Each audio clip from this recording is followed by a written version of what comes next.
മരിച്ചു കഴിഞ്ഞാൽ എന്തുകൊണ്ട് ശരീരം പൂർണ്ണമായിട്ടും ഉറച്ചു പോകുന്നതെന്ന് അറിയാമോ? ഞാൻ വളരെ ലളിതമായി പറഞ്ഞുതരാം.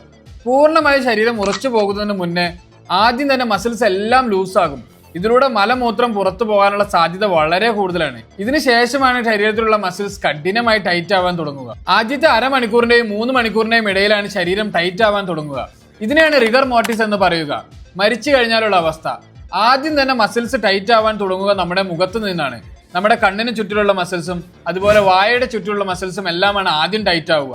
അതിനുശേഷം വലിയ വലിയ മസിൽസും ടൈറ്റ് ആവാൻ തുടങ്ങും.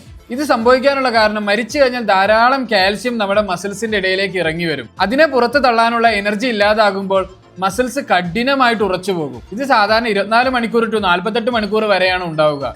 അതും അന്തരീക്ഷത്തിലെ താപനിലയെ അനുസരിച്ചിരിക്കും. ഇതിനുശേഷം മസിൽസിന്റെ ടൈറ്റ്നസ് കുറഞ്ഞ് പതിയെ ലൂസ് ആവാൻ തുടങ്ങും. ഈ വീഡിയോ ഉപകാരപ്രദമാണെങ്കിൽ മറ്റുള്ളവർക്ക് ഷെയർ ചെയ്യാൻ മറക്കരുത്. I hope this video is informative. Thank you for watching.